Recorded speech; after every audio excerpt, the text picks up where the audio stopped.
Story की दुनिया में आपका स्वागत है। अगर आपको स्टोरी पसंद आए तो सब्सक्राइब जरूर कर दीजिएगा। आपका सपोर्ट हमारे लिए मोटिवेशन है, तो प्लीज सपोर्ट कीजिएगा।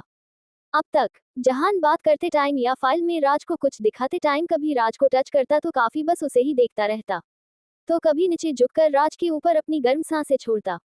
राज अब इसे इरिटेट हो गया था। उसने सोचा था कि वो जॉर्डन के साथ झगड़ा नहीं करेगा, लेकिन जब उसे लगा पानी सर के ऊपर से जा रहा है तो वो गुस्से से उठा और जॉर्डन को एक थप्पड़ मार दिया। अब आगे राज ने गुस्से में जॉर्डन को थप्पड़ मार दिया था और जॉर्डन का चेहरा एक तरफ झुक गया था। अपना हाथ अपने गाल पर रख लिया।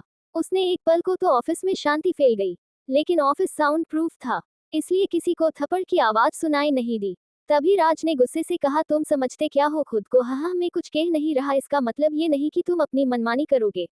आज मैं तुम्हें एक बात क्लियर कर देता हूँ कि मुझे तुम में कोई इंटरेस्ट नहीं है, और ये बात अपने दिमाग में बिठा लो।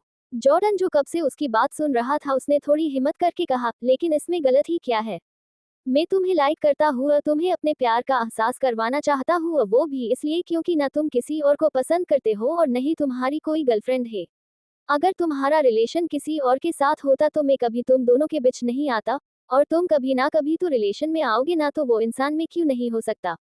राज ने उसकी बातें सुन के फिर से उस पे बरसते हुए कहा, अरे यार, कितनी बार मैं तुम्हें एक ही बात समझाऊं कि मुझे तुम में कोई इंटरेस्ट नहीं है।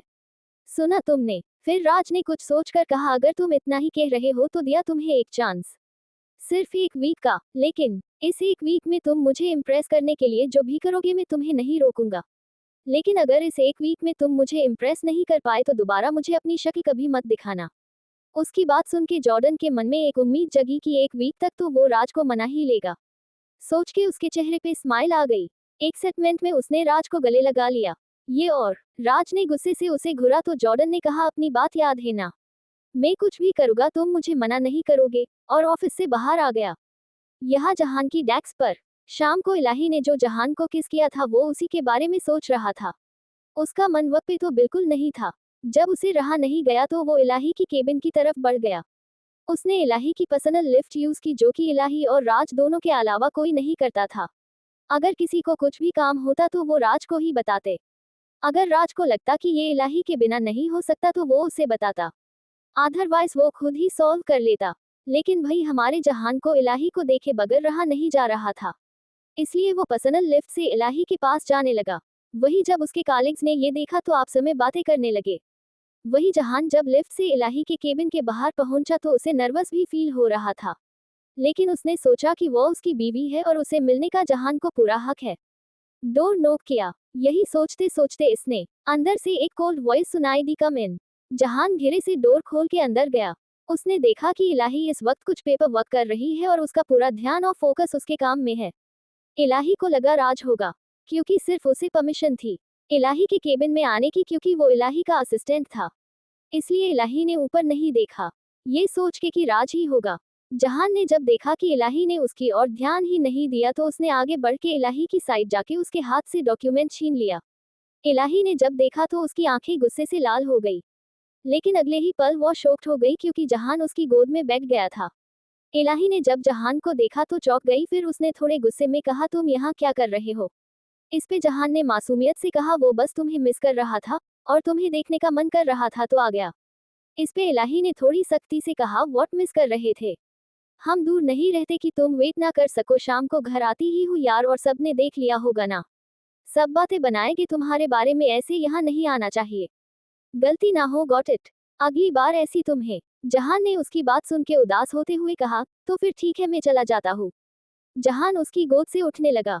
इतना कह के इलाही ने वापस उसे अपनी तरफ खींच लिया और कहा, बेबी, ऐसा नहीं है कि मुझे अच्छा नहीं लगा, लेकिन तुम खुद सोचो, सब तुम्हारे बारे में बातें बनाएंगे, क्योंकि किसी की इतनी हिम्मत नहीं है कि मेरे बारे में कुछ बोले, लेकिन तुम्हें परेशान करेंगे, इसलिए इतना कह के इलाही ने उसके माथे पे किस कर लिया। फिर जहान ने उसकी गर्दन पे बाइट कर लिया। इलाही की आह निकल गई। उसने जहान को घूरते हुए कहा, क्या कर रहे? दर्द होता है, ऐसे बाइट मत करो। उसके बाद इलाही ने कहा, वैसे मेरे पास तुम्हारे लिए कुछ है, शाम को एक पार्सल आएगा मेरा तरफ से, तुम रिसीव कर लेना, ऑफ मेरी। जहान ने कहा, क्या आने वाला है? इस पे इलाही ने कहा, वो जब आए तब तुम देख लेना। थोड़ी देर ऐसे ही बात करने के बाद जहान वहां से चला गया। शाम को इलाही का घर। जहान जब घर पहुंचा उसकी थोड़ी देर बाद ही डोर बेल बजा। जहान समझ गया कि जरूर पार्सल आया होगा। उसने रिसीव किया और हॉल में बैठ गया। जहान ने सोचा कि क्या हो सकता है, फिर उसने ओपन किया तो उसकी आंखें बड़ी बड़ी हो गई। वो एकटक अपनी पलकें झपकाते हुए उस पार्सल को देख रहा था। उसके मुंह से एक ही वर्ड निकला, इक्वल्स प्रोटेक्शन। क्या जॉर्डन राज को इम्प्रेस कर पाएगा? और क्या होगा इलाही और जहान का? जानने के लिए सुनते रहिए। नोट इक्वल्स अगले में 6 कमेंट आए हैं, लेकिन मुझे सिर्फ 2 ही दिख रहे हैं अब तक। जहान ने सोचा कि क्या हो सकता है, फिर उसने ओपन किया तो उसकी आंखें बड़ी बड़ी हो गई। वो एकटक अपनी पलकें झपकाते हुए उस पार्सल को देख रहा था। उसके मुंह से एक ही वर्ड निकला, इक्वल्स प्रोटेक्शन। अब आगे। एक हफ्ते बाद। एक हफ्ता कैसे बीत गया पता ही नहीं चला। और इस एक हफ्ते में बहुत कुछ हुआ था। जैसे कि जहान को जो पार्सल मिला था उसके बाद वो समझ गया था कि इलाही इसका वजह से आगे नहीं बढ़ी थी, क्योंकि वो अभी प्रेग्नेंट नहीं होना चाहती थी। और उस रात से इलाही घर ही नहीं आई थी, क्योंकि वो मुंबई चली गई थी अपने एक प्रोजेक्ट के लिए, और यहाँ का सारा काम राज को सौंप के गई थी। राज ने एक हफ्ते में सारा काम अच्छे से हैंडल किया था और उसके साथ जॉर्डन भी उसकी हेल्प करता। एक तरह से जॉर्डन राज का वर्चुअल असिस्टेंट बन गया था, जो हर टाइम उसके हर काम में हेल्प करता। और वो एक भी मौका नहीं छोड़ता था राज के करीब जाने का या फिर उसे इम्प्रेस करने का। जॉर्डन राज को अपनी आदत लगवाना चाहता था, ताकि राज उसके बगैर रह ही ना पाए। इसलिए वो हर पल उसके साथ रहता था। जोरदान की बुआ, जो कि गांव में रहती थी, उसकी बेटी भी इसी शहर में अपनी स्टडी करती थी। जॉर्डन ने उसे बताया था कि वो एक लड़के से प्यार करता है, लेकिन वो मान ही नहीं रहा। इसलिए माहिरा, जो कि उस लड़की का नेम है, वो भी कल आने वाली थी जॉर्डन के घर। इसे जॉर्डन को एक तसली थी कि वो कुछ आइडिया देगी, लेकिन उसे टेंशन भी था कि अब एक हफ्ता तो पूरा हो चुका है और राज की तरफ से कुछ रिएक्शन आया नहीं है। लेकिन वो रहने वाला तो इसी कंपनी में है। वो यही सब सोच रहा था। इधर इलाही के घर। जहान इस एक हफ्ते में काफी बोर हो गया था। वो इलाही के बगैर अब रहा नहीं जा रहा था। इसलिए उसने इलाही को वीडियो कॉल पे बता दिया था कि वो भी मुंबई आ रहा है। हालांकि इलाही ने उसे मना किया, लेकिन जहान उसकी एक नहीं सुन रहा था। मुंबई, इंडिया की मशहूर एक कंपनी, जिसकी मार्केट वैल्यू इस वक्त तेजी से बढ़ रही है, जिसके सीईओ अमर सिंघानिया है, वे पिछले 20 सालों से इस बसंस में है। और आज उनकी कंपनी का नाम पूरी दुनिया में मशहूर है। और अभी हाल ही में उसने अपने बिजनेस को अपने बेटे नील सिंघानिया को सौंपा है, जो अभी तक आउट ऑफ कंट्री था। हल्की बीयर्ड, थोड़ा सांवला रंग, काली गहरी आंखें, सिल्क बाल, दिखने में किसी ग्रिड गोट से कम नहीं। लेकिन उसका चेहरा मास्क से ढका हुआ। उसके आते ही डे से सब जगह तहलका मच गया था। उसे काफी गुस्सेल और क्रूर माना जाता है। उसने आते ही अपनी कंपनी के एम्प्लॉय को फायर करना शुरू कर दिया। सुबह का समय। सिंघानिया इंडस्ट्री। अभी मीटिंग रूम में मेन चेयर पे नील बैठा था, और उसके सामने दूसरी कंपनी की डायरेक्टर के साथ मीटिंग चल रही थी। उसके चेहरे पे उसकी वही खतरनाक स्माइल थी, जिसे देख के सब समझ गए थे कि जरूर अब वो कुछ करने वाला है। उनमें से एक एम्प्लॉय ने कहा, क्या सर, आपको हमारा प्रपोजल पसंद आ गया? नील ने एक पेपर पे अपने सिग्नेचर करके उसे दे दिया। इसे सबको लगा कि उसका प्रपोजल एक्सेप्ट हो गया, और सबके चेहरे पे स्माइल आ गई। लेकिन जब उसने पेपर देखा तो शॉक्ड हो गए। ये एक कॉन्ट्रैक्ट पेपर था, जिसमें नील ने अपनी कंडीशन रखी थी, जिससे सब ने उसका विरोध किया। तो नील ने कहा, ठीक है, तुम लोगों को 1 वीक का टाइम दिया, लेकिन याद रखना कुछ भी ठीक नहीं हुए तो। इतना कह के उसने अपनी बात अधूरी छोड़ दी और मीटिंग रूम से बाहर आ गया। उसके साथ उसका राइट हैंड फ्रेंड अंश भी उसके साथ बाहर आ गया। अंश ने नील से कहा, क्या यार, तूने देखा ना, सब लड़कियों की नजर तुम पर थी, लेकिन तुमने तो अपनी जलती निगाहों से उसे डरा ही दिया। मानना पड़ेगा, तुमने आते ही तबाही फैला दी है। हर जगह बस तुम ही तुम छाए हो। उसकी बातें सुन के नील ने उसे एक कोल्ड लुक दिया। अंश ने कहा, वैसे तुम किसी को भी कोई चांस नहीं देते, तो फिर ये फिल्म शो कंपनी को चांस क्यों दिया?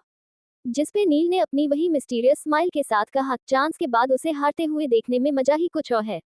और दोनों जाने लगे, तभी नील की साइड से एक हॉट एंड खूबसूरत लड़की गुजर गई। लेकिन आश्चर्य की बात ये थी कि जहां नील जब से आया था, तब से सभी लड़कियों के दिमाग में बस वही छाया था। वहां इस लड़की ने उसे एक नजर देखा भी नहीं। ये देख के नील एक पल रुका, और उसने अपनी गहरी नजरों से उस लड़की को देखा, जिसकी उसे सिर्फ पीठ दिखाई दे रही थी। हाई हिल के साथ शॉर्ट ड्रेस में कयामत लग रही थी। वो तब तक उसे देखता रहा जब तक वो उसकी आंखों से ओझल नहीं हो गई। डॉट डॉट डॉट, ये और कोई नहीं, हमारी इलाही थी। उसने अपने मन में कहा, इंटरेस्टिंग, वेरी इंटरेस्टिंग। नील को एक तक उस लड़की को देखते हुए देखा तो अंश ने पूछा, क्या हुआ? नील ने कहा, कुछ नहीं। वहां वो लड़की उस मीटिंग रूम में चली गई जहां अभी मीटिंग हुई थी। उसने उन लड़कियों से कुछ बात की। शाम को नील अपने प्राइवेट विला पे अपने बेडरूम की बालकनी में खड़ा था। उसके हाथ में सिगरेट थी। उनकी कश ले रहा था और कुछ सोच रहा था। उसने अपनी आंखें बंद करके गहरी सांस ली और मन में कहा, काश तुम मेरे साथ होती। ये सोचते हुए उसके चेहरे पे एक दर्द की लकीर दौड़ गई। उसके बाद उसे एक कॉल आया और वो अपने बॉडीगार्ड के साथ निकल गया। क्या होगा आगे? नील क्या इलाही में इंटरेस्टेड है? क्या राज को होगा जॉर्डन से प्यार? मिलते हैं नेक्स्ट एपिसोड में। क्या आप लोगों को ये स्टोरी अच्छी नहीं लग रही है? आप लोग सपोर्ट भी नहीं करते। अगर आपको अच्छी ना लगे तो मुझे बताएं, मैं स्टोरी चेंज कर दूंगी। अभी तक तो आपने 100 सब्सक्राइब भी नहीं किया है। आप लोग बताइए, मैं चेंज कर दूंगी।